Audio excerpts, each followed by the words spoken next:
Buenos días, iglesia. Es un gustazo volver a estar con ustedes en esta mañana y poder compartir un poco de la palabra del Señor. En esta ocasión, otra vez es un privilegio volver a estar de nuevo frente a ustedes.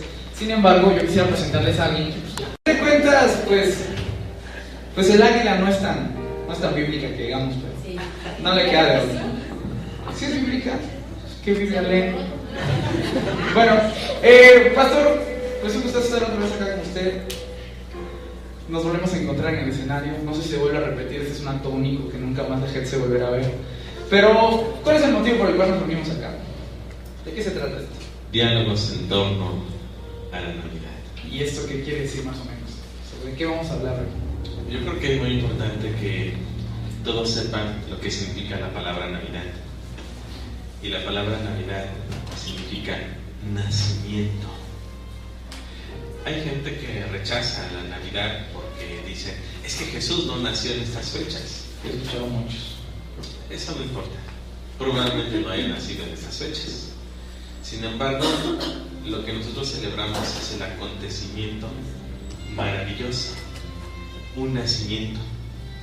Un nacimiento que, si bien hay veces que también culturalmente se ha tipificado en pequeños representaciones de María, José, el bebé, y los pastores, y los ángeles, y las vacas, y los animales. Si bien es algo que el nacimiento es más que una fecha litúrgica, más que regalos, más que un nacimiento de pesebre, más que nochebuenas, hay algo más importante. Yo creo que definitivamente sí hay algo más importante. Si usted me permite, quisiera contarles algo que he venido leyendo en algunos librillos por ahí un poco empolvados, pero que son cosas muy interesantes. Esta vez no quisiera entrar a la Biblia, porque creo que hay un contexto atrás de la Biblia que es bastante interesante respecto al nacimiento de Jesús. Fíjense ustedes que cuando Jesús va a nacer, la gente ya está esperando un Mesías. Pero usted sabía eso. Ya están esperando un Mesías.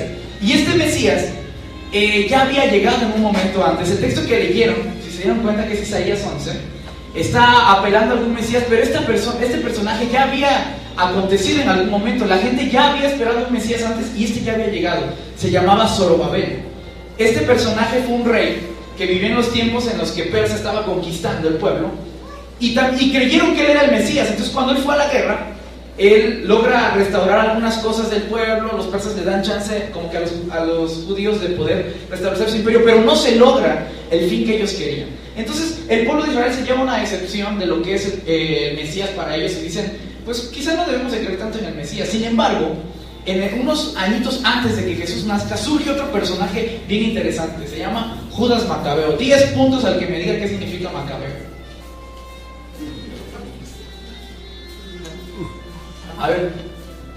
Tengo entendido que es una tribu. ¿Pero qué significa Macabeo?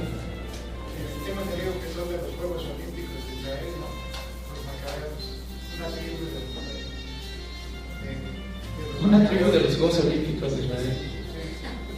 Hombres que eran diestros para tirar en el arco, cosas de esas, la cosa de las caballinas y todo eso.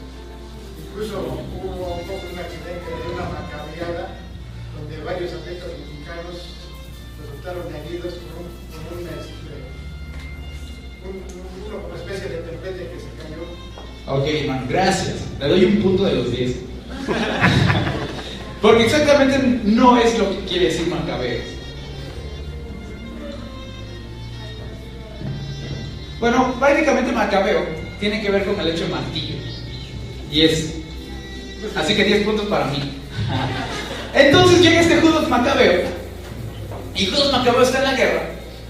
Pero sucede que todo el pueblo está en favor de ellos porque ellos esperan un Mesías que libere, un Mesías que sea guerrero, un Mesías que los libere de todo el aspecto político. Y de repente, ¿qué creen? Que Judas Macabeo, después de que logra muchas victorias, también es derrotado. Entonces el pueblo queda con alguna especie de decepción acerca del Mesías. En esa decepción del mesianismo va a nacer Jesús. Pero tengo un dato curioso más, el pesebre. Siempre nos imaginamos a Jesús en un pesebre, ¿sí? Un pesebre como que pues muy pobre, aquí donde pues hay vacas, animales, elefantes, yo no sé cómo se imaginan ustedes un pesebre. Pero pues algo muy pobre, Y siempre decimos, la humildad de nuestro Señor Jesús es en dejarlo todo y hacerse muy pobre. Pero acá hay que tener algo muy importante. El pesebre en el tiempo anterior no era un aspecto tan denigrante. Ellos cuidaban a sus animales más de lo que nosotros cuidamos a nuestras mascotas. El asunto del pesebre era un lugar muy interesante y no era un lugar tan feo. Así que la humildad no se puede reducir a dejarlo todo y a vivir en la miseria. Ese es otro aspecto importante del contexto de Jesús. Y por último, quisiera decir que cuando Jesús va a nacer, pues ustedes saben la historia, ya están naciendo, llegan 3 personajes, cuenta la leyenda. ¿Los 3 reyes qué? Eso dice la tradición. Pero ¿saben ustedes por qué son 3? ¿Por qué son reyes? ¿Y por qué son magos? Lo veremos en el próximo capítulo. No es cierto.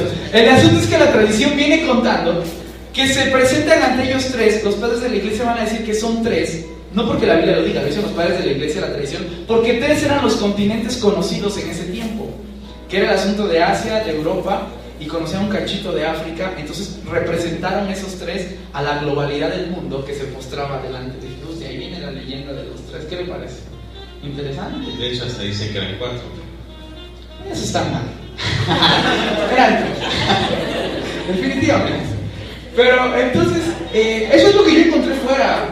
¿Podría usted tener algo por ahí dentro? ¿Algún dato relevante que podría suceder dentro de la Biblia?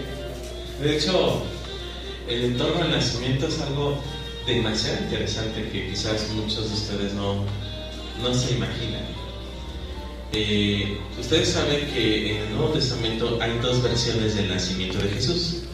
Una se encuentra en el Evangelio de Mateo y otro en el Evangelio ¿de cuál? Lucas. Son 2 versiones diferentes que, si bien hemos tratado como de complementarlas, pero hay diferencias entre los 2. Estas diferencias están en el sentido de que los autores que construyeron los evangelios tomaron fuentes distintas. De hecho, ustedes se sorprenderán, pero el primer evangelio escrito y que no habla exactamente del nacimiento es Marcos. Para Marcos no es tan relevante hablar acerca del nacimiento de Jesús, porque para Marcos el Adviento comienza con la aparición de Jesús en la tierra, y en el primer capítulo justamente aparece Jesús en acción. Pero para los otros evangelistas, como el autor de Lucas y el autor de Mateo, ellos sí consideraron poner como muy explícito la historia desde el principio. De hecho, incluso Lucas, antes de hablar del nacimiento, establece incluso el método de investigación que utiliza. Él hace una historia comparada, recaba diversos documentos, se basa en Marcos. Marcos fue como el pionero y la inspiración de Lucas y de Mateo. Pero además de Marcos, había otras fuentes que Marcos no consultó, que sabía que existían, que sí utilizó para otros versículos, pero no para el nacimiento. Estos documentos se les conocía como Q, que es la Q en alemán se escribe Quell y significa fuente. Entonces, esos documentos Q andaban circulando en el primer siglo por todas las iglesias, pero estaban circulando de manera fragmentaria. Por ejemplo, había iglesias, la iglesia de Antioquía durante muchos años poseyó todos los relatos de las controversias de Jesús, y entonces coleccionaban todo lo que tenía que ver con las controversias de Jesús. Había otras iglesias que coleccionaban los asuntos de los milagros de Jesús, y muy pocas iglesias coleccionaron el asunto del nacimiento de Jesús y su niñez. Entonces, Lucas, por ejemplo, fue a visitar esas iglesias, pidió referencias, solicitó sus documentos que hoy en día ya no existen, están completamente destruidos, al menos que a lo mejor en una cueva, como después de la Segunda Guerra Mundial, en una cueva se descubrieron nuevos documentos. Probablemente a lo mejor en una cueva están escondidos alguna réplica, pero en aquel entonces los que encontraron esos documentos acerca del nacimiento trataron de adaptar esas narraciones para el propósito del Evangelio. Y entonces, por ejemplo, para Lucas, narrar el nacimiento de Jesús es narrar la historia de la salvación. Es decir, cómo desde antes del nacimiento de Jesús en su genealogía ya está tipificada la liberación. Es decir, la esperanza hacia un pueblo que necesita conocer una realidad distinta. Y en Mateo, por ejemplo, no le interesa mucho el tema de la historia de la salvación, sino le interesa el costo del discipulado. Entonces el nacimiento de Jesús es en torno a que hay que pagar un precio por seguir a Jesús. Seguir a Jesús es renunciar a todo aquello que te impide seguirlo de veras. Y entonces para Mateo el nacimiento implica renunciar a una estructura de injusticia y de maldad para adoptar un nuevo camino. Entonces las versiones son completamente diferentes. ¿Por qué? Porque ambos autores tomaron fuentes completamente distintas de los que andaba ahí circulando y que, repito, hoy en día ya no existen. Y ahora que mencionas acerca del mesianismo, justamente en el primer siglo, cuando Jesús nace, todavía había esas expectativas acerca de un mesianismo heroico, militar, que pudiera derrotar al Imperio Romano, pero las narraciones del nacimiento de Jesús justamente le dan un giro a esas expectativas del pueblo. Tal vez esto tiene que ver con el antecedente del Antiguo Testamento. Claro, y me llama mucho la atención el hecho de que mencione Lucas. Si ustedes pusieron mucha atención, Lucas va a tener dos aspectos que son bien interesantes: el asunto de una nueva esperanza y el asunto de una liberación. Esto me recuerda que cuando Jesús nace, hay algunos nacimientos en el Antiguo Testamento que empiezan a dar estos mismos detalles que tienen que ver con la esperanza y con la liberación. Quisiera mencionar en primer lugar a Set. ¿Cuántos de ustedes se recuerdan a Set? ¿Sí saben quién es Set? No el jamón. Set. ¿No? ¿No recuerdan quién es Set? Sí. El tercer hijo mencionado en la Biblia de Adán y Eva. Ah, muy bien. 10 puntos. No sé en dónde, pero tienes 10 puntos. Guárdalo.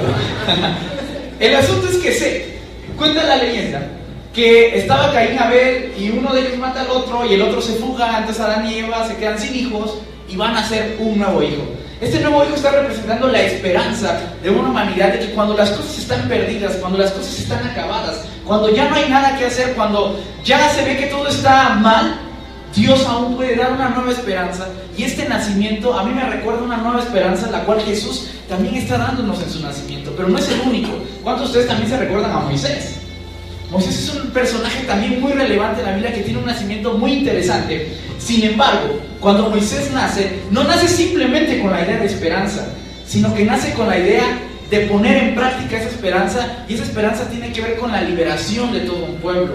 Entonces el nacimiento dentro de la Biblia está dándonos esas dos pautas, la de esperanza y la de liberación. Y ustedes se van a recordar que Moisés, desde su nacimiento, se estaba dando una perspectiva de una vez a la liberación de un pueblo que estaba encerrado en Egipto, de un pueblo que estaba acabado, de un pueblo que estaba en un lugar sin justicia. No sé si a ustedes les recuerde algo, todos esos detalles, una situación económica horrible, una situación política horrible. Pero en ese nacimiento, lo que nos está tratando de decir también el nacimiento de Jesús es el hecho de que hay una esperanza y de que Jesús vino pero también a liberarnos.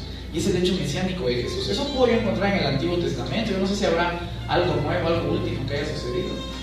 Sin duda, Set y Moisés representan el Adviento. Es decir, sus nacimientos prepararon el nacimiento del Salvador. Un Jesús que también, aunque no en la expectativa de un pueblo que quería una liberación militar, pero sí una liberación en la mente, en el corazón, una mentalidad nueva, distinta, una realidad donde la esclavitud, la maldad, la mezquindad, el egoísmo estuvieran fuera.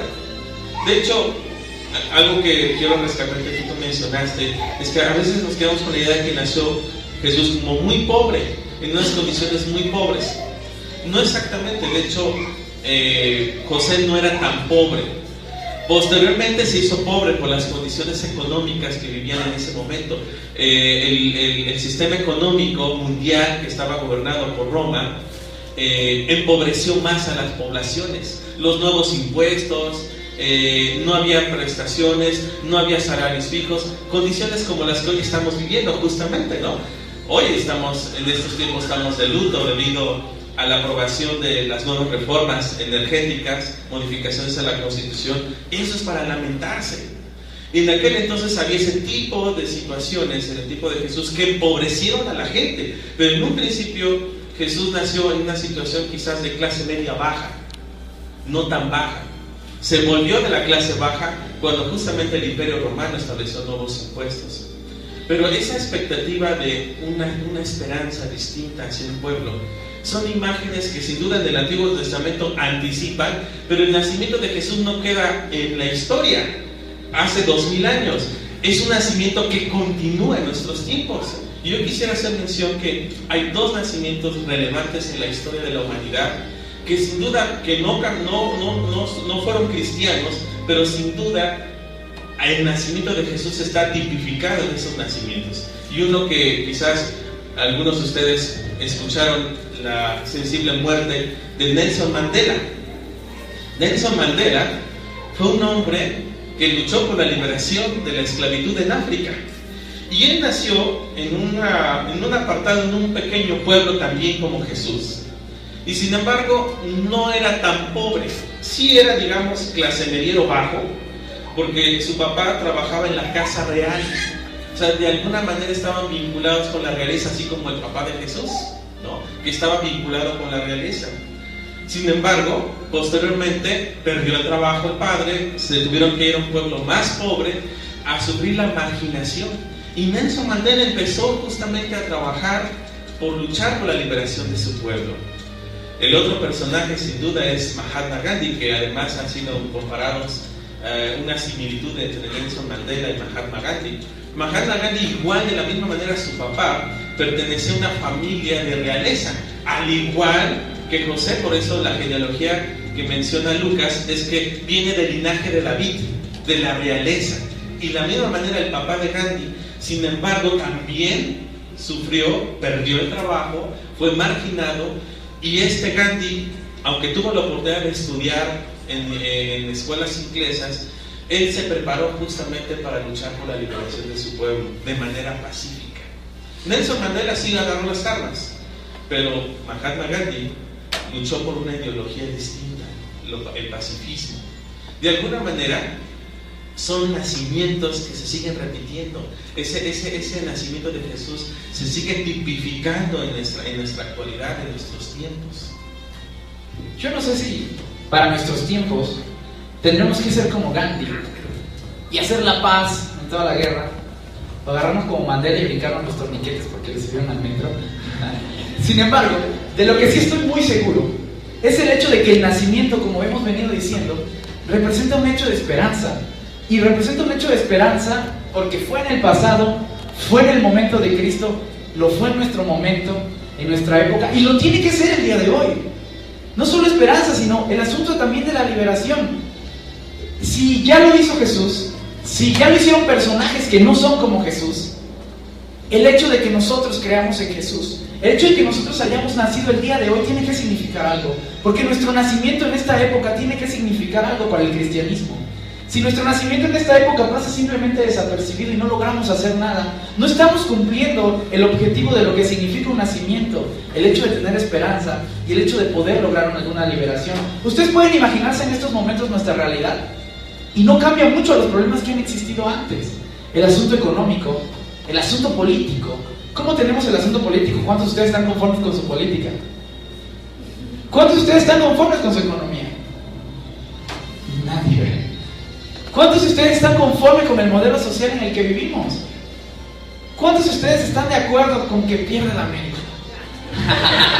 Yo sabía que eso iba a pasar. Se está grabando todo. El asunto está en que vivimos en una época tremendamente mal, y eso a todos nos consta. Vivimos en un momento en el que necesitamos esperanza. Necesitamos alguna esperanza libertadora, necesitamos salir de esos momentos. Y si nuestra realidad está asimilando a las realidades que ya se han vivido antes, entonces ¿qué tenemos que hacer? ¿De qué se trata? Fíjate que es triste ver que en Europa, y es algo que ya está llegando a América Latina, en Europa los jóvenes de hoy se resisten a tener hijos. Ya no quieren que nadie. Entonces Europa se está convirtiendo en un continente, con todo respeto lo digo, de adultos y adultos mayores. No hay esperanza. Es un continente que se está envejeciendo y que está perdiendo un futuro. Porque los jóvenes de hoy dicen, es que no hay futuro. Vean el mundo en que vivimos, ¿por qué voy a traer a un hijo al mundo a que sufra? Y ese mismo pensamiento está permeando la adolescencia de hoy. Y esos adolescentes de nuestros tiempos se van a rehusar a tener hijos, porque ven las condiciones económicas, ven las condiciones familiares, ven los problemas de hoy. Entonces no hay esperanza. Pero yo digo que todo nacimiento es una esperanza. De alguna manera, por eso hay que defender la vida, porque la posibilidad de que un niño nazca hoy o una niña es la posibilidad de un mundo nuevo, un mundo diferente. Porque si ese niño o esa niña puede entender la lógica del reino de Dios, la lógica de la verdad, hará todo lo posible porque un mundo como hoy sea cambiado, sea distinto. Entonces hay esperanza cada vez que un niño nace. Cada vez que un niño muere, se muere cierta parte de la esperanza. Pero cuando un niño nace, nace la esperanza.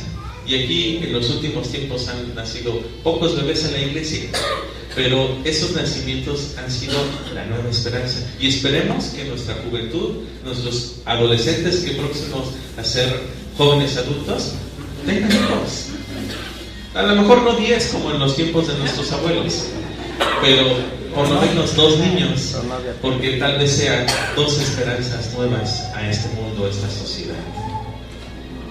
Y si bien nace la esperanza, que en algún momento la esperanza puede ejecutarse en algo real, que esa esperanza no termine simplemente en una familia y en una iglesia, sino que esa esperanza trascienda fuera de estos lugares y podamos lograr impactar toda nuestra realidad. Yo les voy a pedir que se pongan de pie.